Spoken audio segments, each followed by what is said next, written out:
नमस्कार. I hope तुम्ही सगळे मजेत असाल. मी हिरा तुम्हा सगळ्यांचं स्वागत करते आपल्या चॅनलमध्ये, ज्याचं नाव आहे गेट फिट लाईफ विथ हिरा.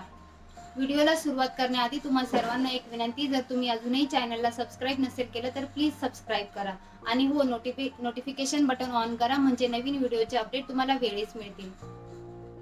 असं बोलतात, जेव्हा आपल्याला एखादी गोष्ट साध्य करायची असते तेव्हा त्या गोष्टीचे संपूर्ण नॉलेज आपल्याला असणं खूप जरुरी असतं. म्हणजेच त्याची कारणे, त्याचे दुष्परिणाम, त्यावरती उपाय आणि ते होऊ नये यासाठी आपण काय काळजी करायला हवी.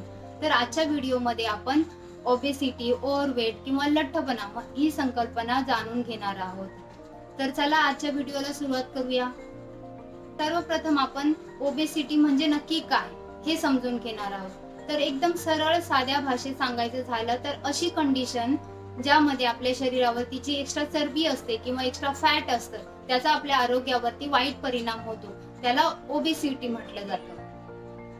हे केवळ आपण कसे दिसतो याबद्दल नाही, तर याचा आपल्या शरीरावरती काय परिणाम होतो याबद्दल आहे. आजच्या काळामध्ये लठ्ठपणा ही एक जागतिक समस्या बनलेली आहे. I have also face this challenge and I know the difficulties. पण या पलीकडेही हे खूप मोठं हेल्थ चॅलेंज आहे, ज्याने लाखो लोकांना प्रभावित केलेलं आहे. Okay, so why this is a big deal? Well, सांगायचं झालं तर लठ्ठपणा आपल्या शरीराचे फंक्शन बिघडवतो आणि त्यामुळे आपल्या हेल्थ प्रॉब्लेम मध्ये वाढ होते.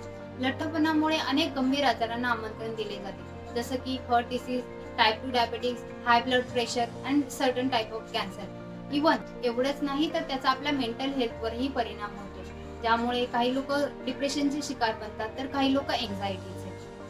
आता आपण पाहूया की लठ्ठपणा कशामुळे येतो. फक्त आपल्या खाण्याबाबत किंवा आपण काही फिजिकल ऍक्टिव्हिटी करत नाही त्याबाबत नाही आहे, पण सर्व गोष्टी तर मॅटर करतातच, पण त्या पलीकडे अनुवंशिक बदल, पर्यावरणातील बदल, स्ट्रेस, लाईफस्टाईल, झोप यासारख्या गोष्टी खूप मोठी भूमिका बजावत असतात. लठ्ठपणा किंवा ओबेसिटी एखाद्या व्यक्तीच्या गुणवत्तेवरही लक्षणीय परिणाम करू शकतात, ज्यामुळे गतिशीलता कमी होते आणि आपला सेल्फ एस्टीम लो होतो. हे फक्त वजन काट्यावर दिसणाऱ्या नंबर बाबत नाही आहे, तर त्याचा परिणाम आपल्या जीवनाच्या प्रत्येक पैलूवर होत असतो. एक गोष्ट लक्षात ठेवा, it's not about judgement or shame, it's about knowledge and empowerment. जर आपण अवेअरनेस क्रिएट केला आणि वेळीच आपल्या आरोग्याबाबत योग्य डिसिजन घेतला तर ही समस्येवरती आपण मात करू शकतो. पुढच्या व्हिडिओमध्ये आपण असे काही प्रॅक्टिकल टिप्स किंवा स्ट्रॅटेजी डिस्कस करणार आहोत, ज्यामुळे आपण या समस्येवरती मात करू शकतो. आजचा व्हिडिओ जर तुम्हाला आवडला असेल तर लाईक करा, शेअर करा आणि कमेंट करून मला नक्की सांगा की तुम्हाला आजचा व्हिडिओ कसा वाटला. पुन्हा भेटूया नेक्स्ट व्हिडिओमध्ये. तोपर्यंत स्वतःची काळजी घ्या, हसत राहा आणि इतरांनाही हसवत राहा. Thank you for watching. Bye bye.